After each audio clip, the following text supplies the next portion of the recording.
Bom, boa noite a todos mais uma vez, boa noite. As nossas companheiras nerds em Chega da Casa sejam muito bem-vindas, abraçadas por toda a equipe de trabalhadores do Centro Espírita Amor e Verdade, né? Curioso, muito prazer. Aqui nós estudamos o Espírito, estudamos Espíritas. Nas quartas-feiras, como conversamos já um pouquinho antes, há 84 anos nós estudamos mediunidade.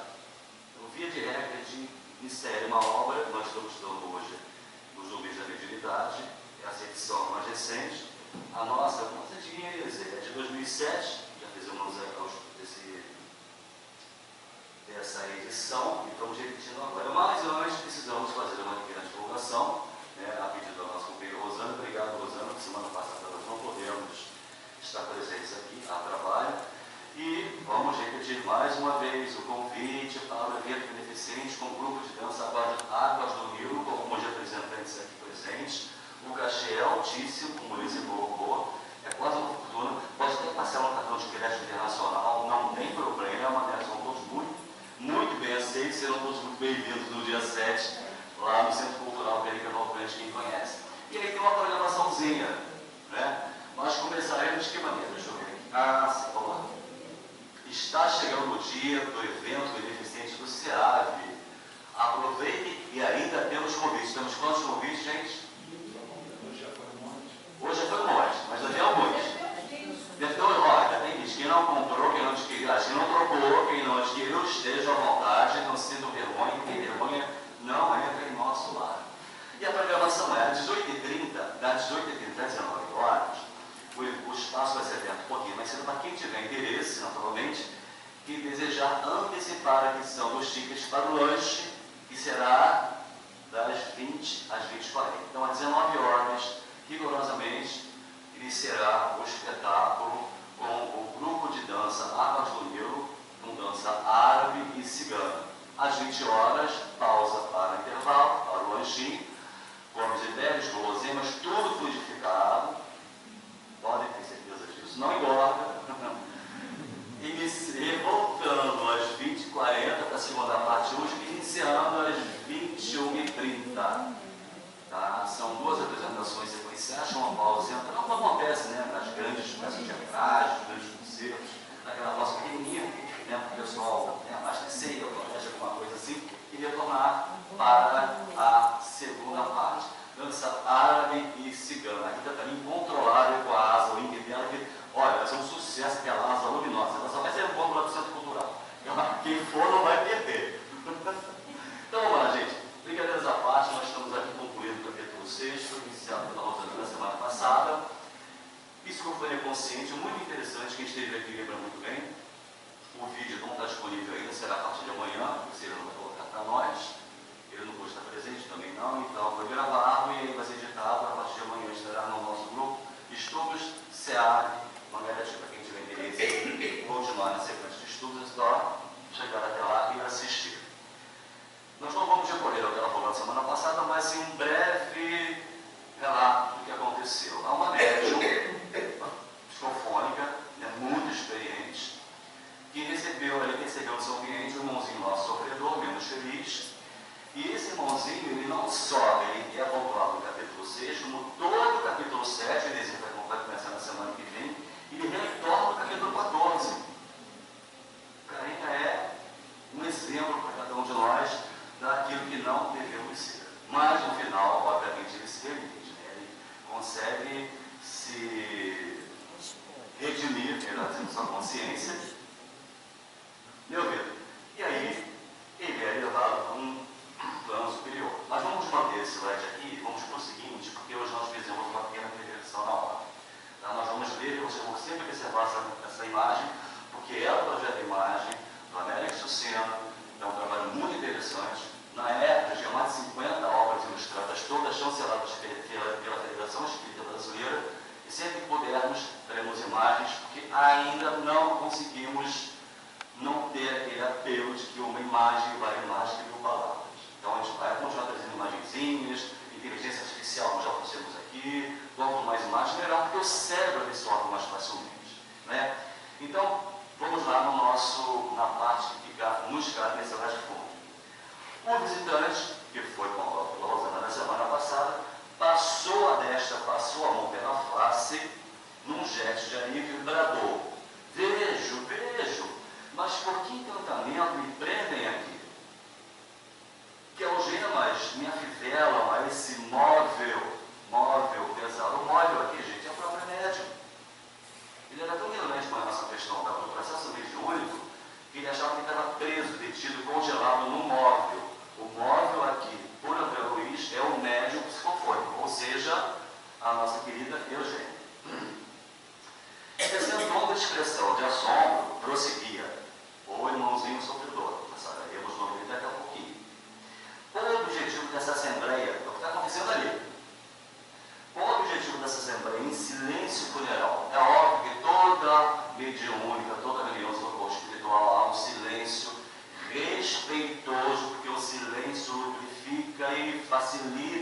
comunicação dos espíritos superiores com os médiums.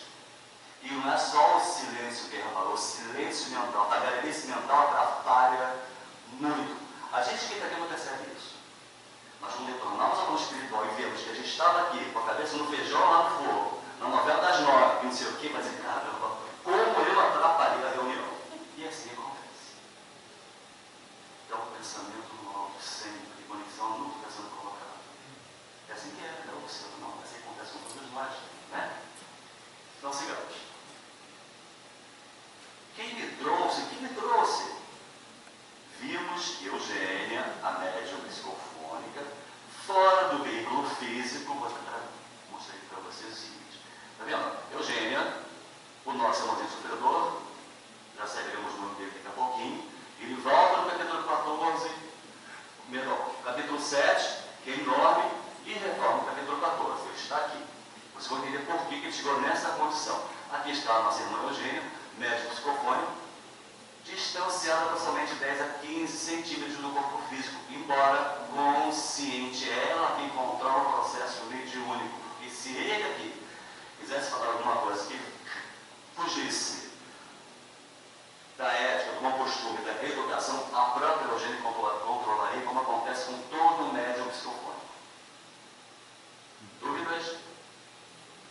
Todo médium educado, né, Lu? E tem aqueles que ainda não chegaram lá. Tem uns que não vai, a Europa da cachorro quer ser correndo da nossa espírita.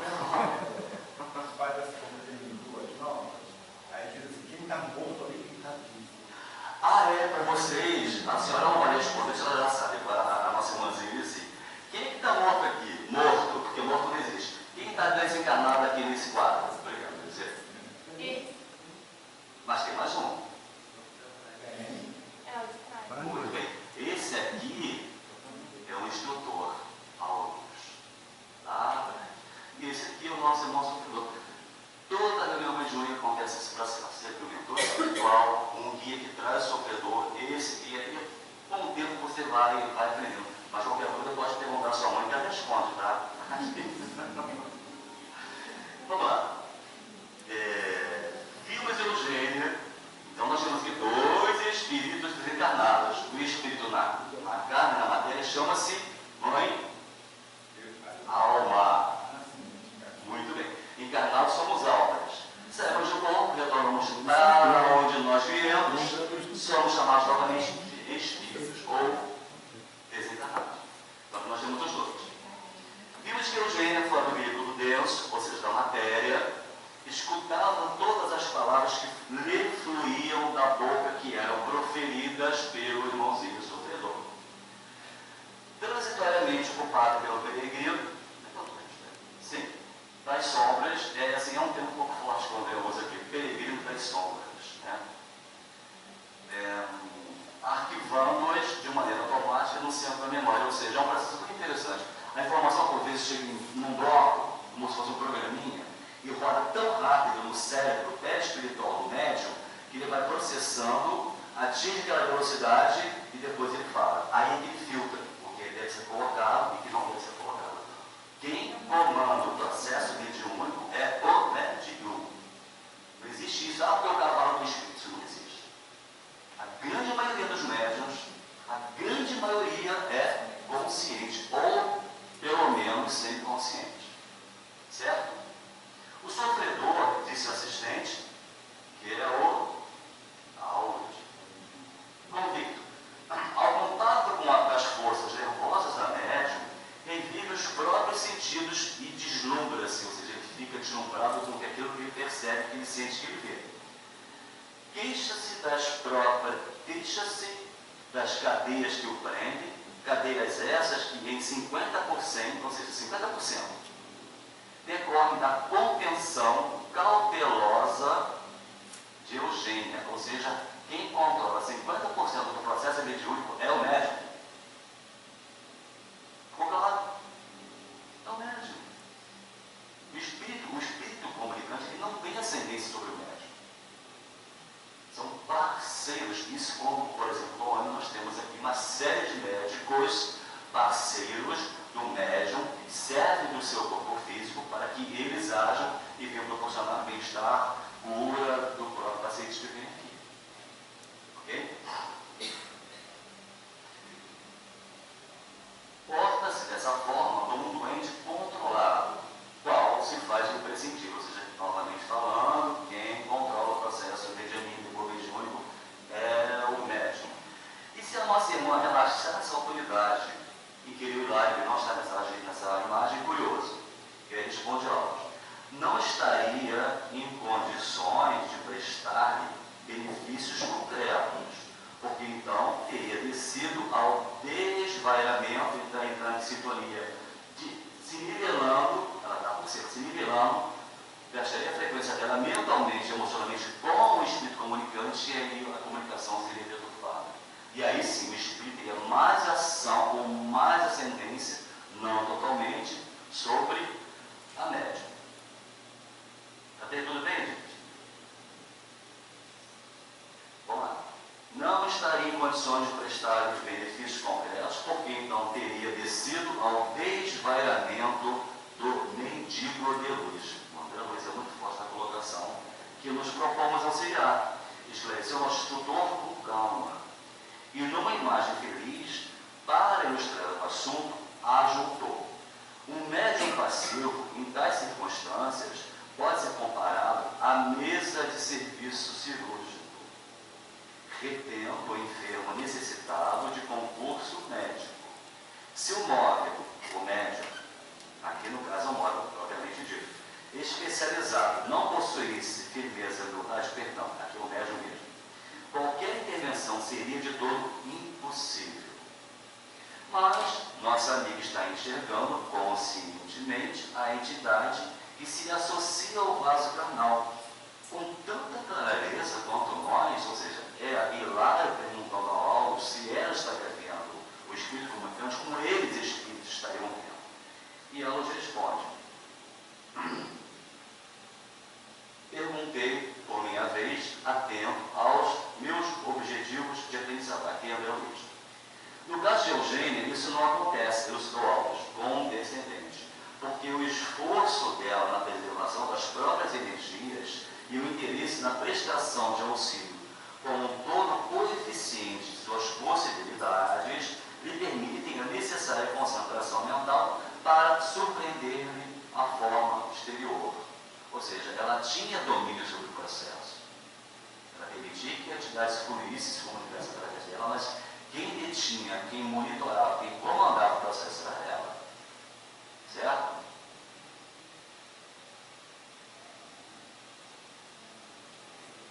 Entretanto, reproduzem-se nela as aflições e os achaques de socorrido. E é verdade. O médium é minimizado, tá? Mas ele consegue perceber e muito que todas as sensações que os espíritos sofredores, ou não também, transferem para a gente. Do médium canal. Medianismo. Sempre as aflições e os achaques de socorrido. Sempre a dor e a excitação, registrando o sofrimento e o mal-estar. Ao passo que se dilatava a nossa conversação, o comunicante, o nosso irmãozinho sofredor, gritava contundente. Estaremos colocando no tribunal, porque uma decepção estranha quanto esta, quando sou o importunado que comparece, ou seja, ele estava se vitimizando. Estava nesse momento sendo socorrido, mas devido ao grau de ignorância e total falta de conhecimento de sua condição atual, de desencarnado, ele achava que tinha sido levado para um tribunal silencioso, lúgubre, ele fala, né, que silêncio total, e no entanto ele estava ali sob uma outra condição, uma outra proposta, ser justamente esclarecido, orientado, e saísse daquela condição que lá na frente nós saberemos por que ele chegou a esse ponto.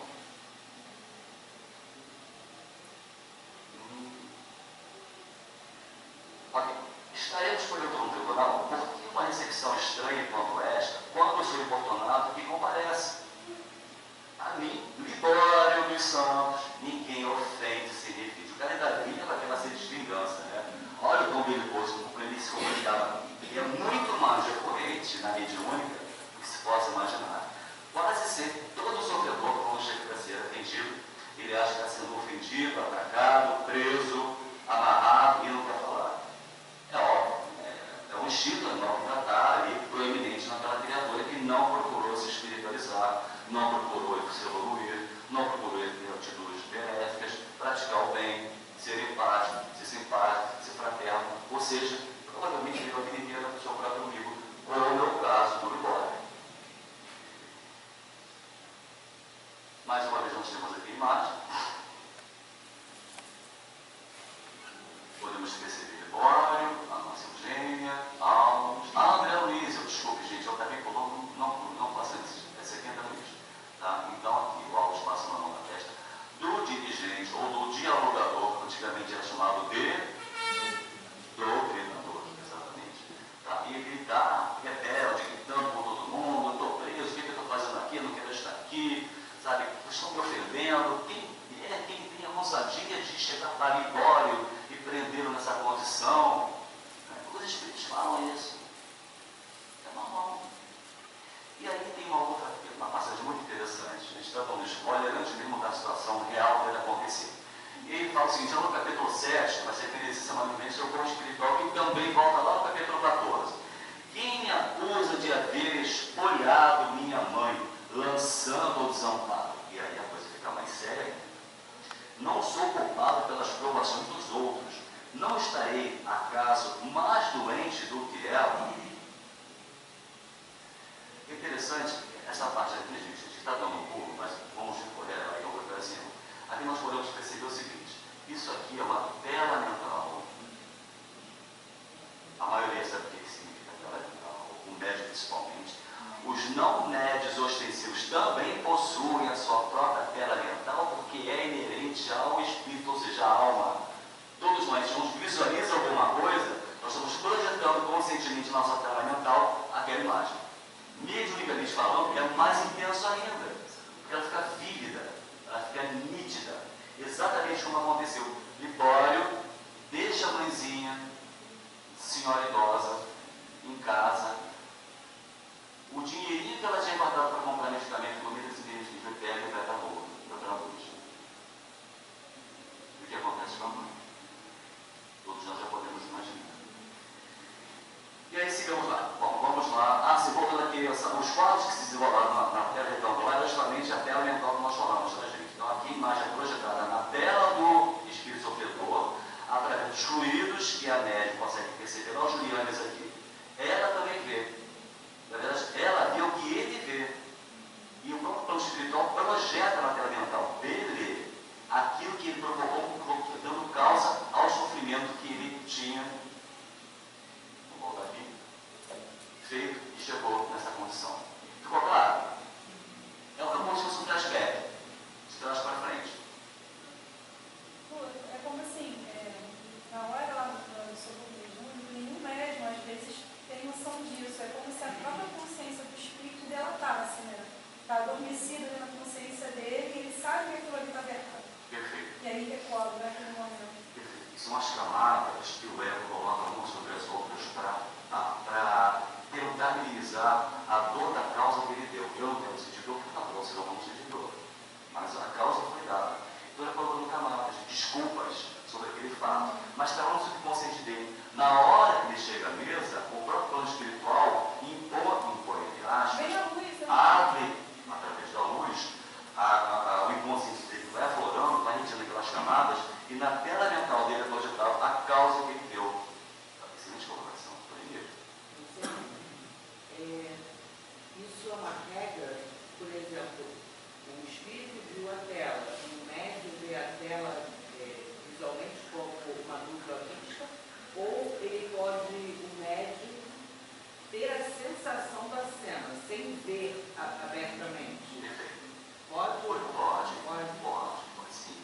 Porque, veja bem, para que haja a sensibilidade ao ponto de fazer com que o espírito comunicante, o sofredor, ele se desarme frente àquele amparo que está sendo tentado e vai ser efetivado sim, lá na frente, remover dele todo aquele padrão negativo que ele criou, porque no caso dele agora aqui, ele tinha uma pessoa que nós vamos voltar na semana passada que ele gostava, só que ele desencarna, e ela gostava dele, só que ele grudou nela de tal modo que ele acabou desenvolvendo um processo de obsessão, e estava tirando aberto, está chegando no capsular aberto, as forças vitais.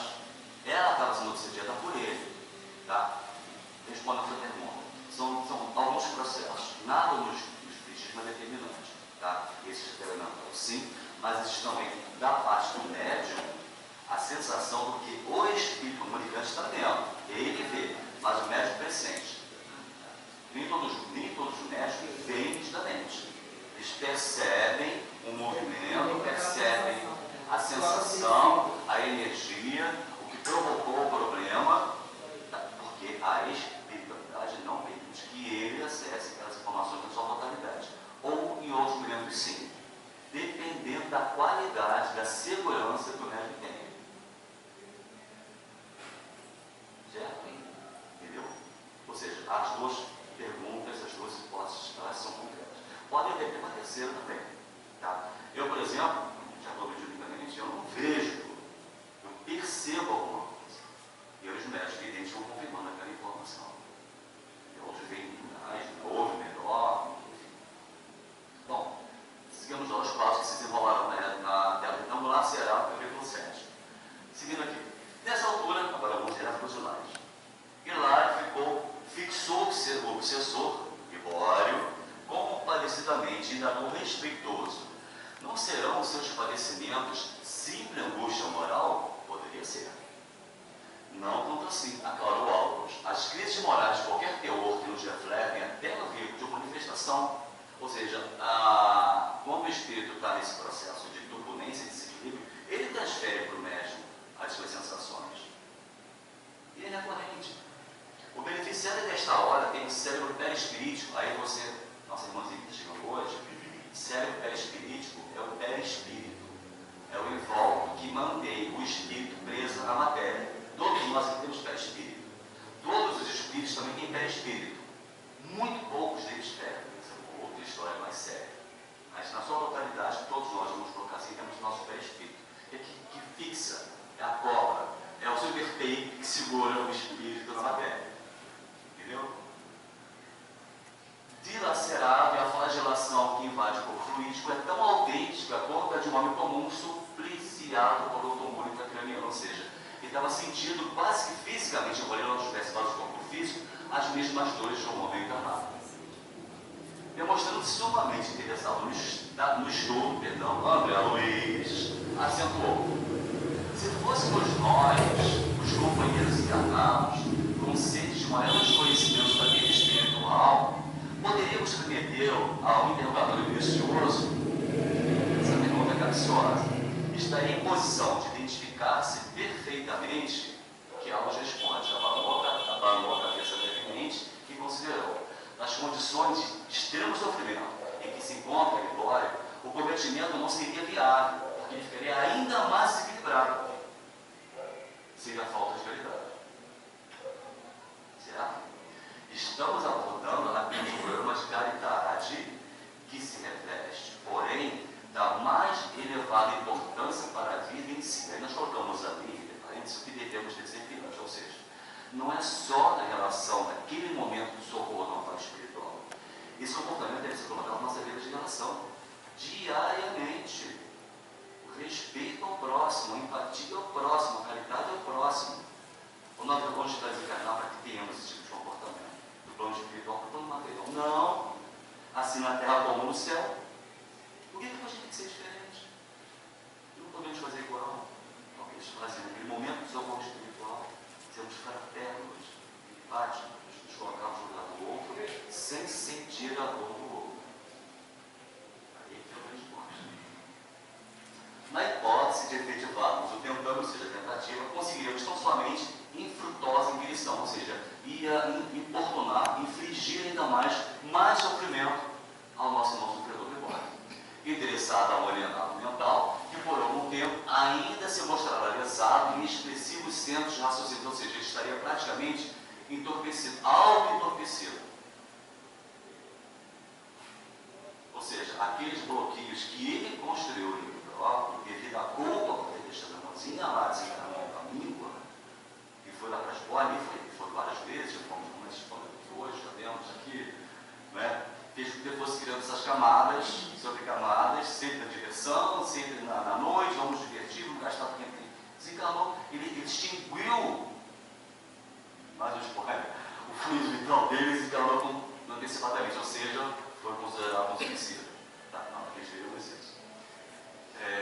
Trazendo consigo, então, a herança de uma existência desequilibrada e fortemente atraída para a mulher que o ama e de quem se fez desabrido perseguidor, lá no capítulo 7.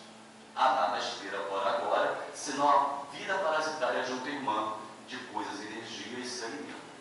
Envolve-a em fluidos enfermiços. Boa parte das doenças, quando não são psicossomáticas, são criadas pelo próprio indivíduo, por uma mente desequilibrada. Há também outra possibilidade de ser uma influência de ordem espiritual. Assim como a trepadeira se alastra e prolifera sobre o mundo, somando tudo isso ao choque oriundo da morte, ou seja, o trauma que ele recebeu quando desencarnou, de uma forma prematura, não temos o direito de esperar dele uma experiência completa de identificação pessoal, ou seja, ele não estaria apto naquele momento de sofrer, digamos assim, mais de uma série de questionamentos ou ter frustrações. Por que você fez isso? Ou você poderia ter feito aquilo? Não se faz. É respeito ao sofrimento alheio. Como se nós pudéssemos fazer próximas em relação à mesma situação. Ou seja, respeitarmos o momento do outro. Claro? Ok? Então ele não tem consciência que ela é o amor. Ele se agrupou ali nela sem a consciência. Ele ainda não tem. Não, para ele estava vivo. Ele estava vivo. Vivo, já estava enganado. Isso ganhou dela, o amor dela. Atraído pelo sentimento. Dela. Dela. Chama-se de fixação. Mas de certa forma, assim, tem problema com simpatia, sintonia. Magnetismo. Por isso que Chico, quando se encarnou em 2002, o planeta estava ganhando o quê? A Copa do Mundo. Porque se nós tivéssemos feito a Copa naquele ano, o nosso pesar ia mantê-lo preso magneticamente ao planeta Terra. Assim como Chico, qualquer um de nós. Por isso não se sente falta do evidente desencarnado. Sente saudade de quem parte. Porque a falta atrai. Pensou, atraiu. Da importância da prece, da oração, dos sendo elevados, da lembrança dos momentos felizes que acaba sendo de alimento para aqueles que partiram. Quantas vezes já partimos? E quantas vezes já fomos presos aqui pelos nossos parentes, lá atrás, pelos nossos amores? A gente não tem consciência disso. Não temos direito de esperar dele uma experiência completa de identificação pessoal. Ok. Enquanto isso, Libório, mais uma vez, Libório prosseguia alucinado. Quem poderá suportar essa situação? Alguém pilotiza, imagina, não é falta de conhecimento dele, né? Quem me fiscaliza o pensamento, a cabecinha dele, estava todo mundo lendo o pensamento dele, né? Vendo, com aquela tela mental que vocês viram ali. Valerá destituir minha visão, manietando-me, imobilizando, travando, descendo, né? Prendendo os braços. Era a nossa companheira médica que estava ali mantendo naquele momento para a conversação, para a dialogação. Fixando com simpatia fraterna o assistente Alves, informou-nos. Queixa-se ele do controle que é submetido pela vontade cuidadosa de Eugênia. Ruminando as indagações que nos esfervilhavam na alma, Hilário ainda objetou, fez uma objeção. Consciente a médium, qual se encontra, e ouvindo as frases do comunicante, que lhe utiliza a boca a ser vigiado por ela, é possível que Dona Eugênia seja assaltada por grandes dúvidas? Sim. Não poderá ser induzida a admitir que as palavras proferidas pertencem a ela mesma num processo de animismo? Sim. Não sofrerá vacilações? Isso é possível, concordou o assistente. No entanto, nossa irmã está habilitada a perceber as comoções e as palavras desta hora não lhe dizem respeito. Ou seja, os infraprotésticos que pensaram em proferir, ela segurava. Porque muitas vezes o médico não tem segurança suficiente, ele pode manifestar com o processo anímico, ou seja, a própria alma do médium falando por ele como se fosse um espírito, ou um mistificador, também pode acontecer, se fazendo passar por um espírito sofredor, que é um espírito sofredor, um obsessor,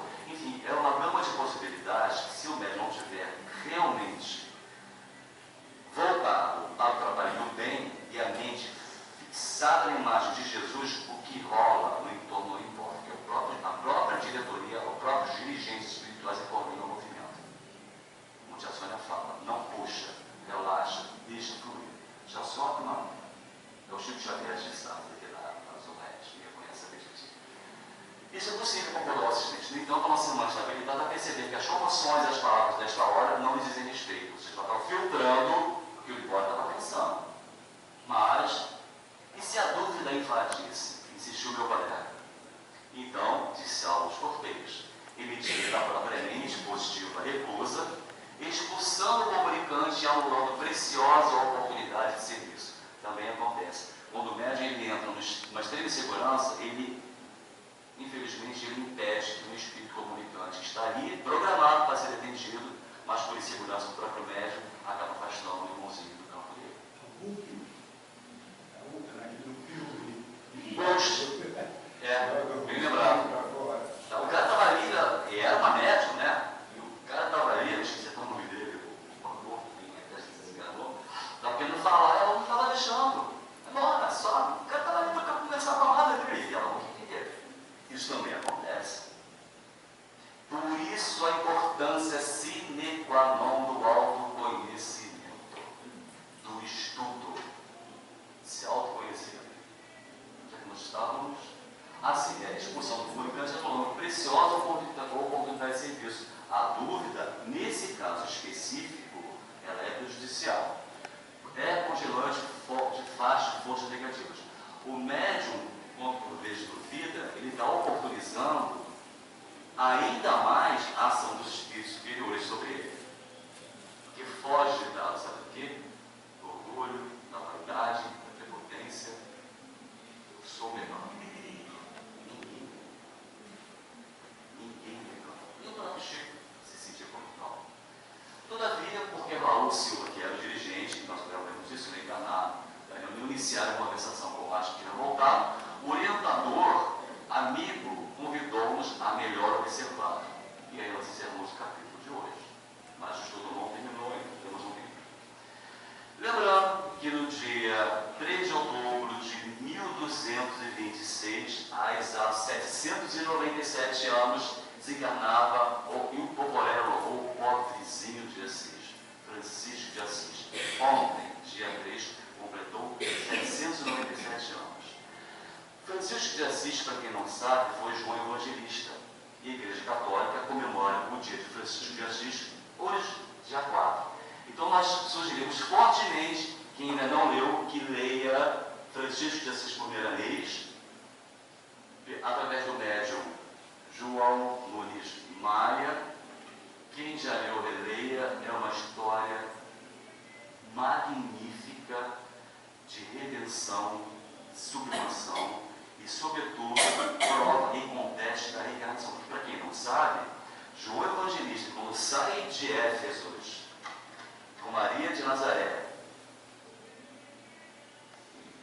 e vai morar, quando João Evangelista, Jesus pede a ele, e ele se compromete, e sai da Palestina, vai lá para Éfeso, são 2.000 quilômetros de distância, e Maria de Magdala caminhou descalça, como é para esses 2.000 quilômetros para estar com eles.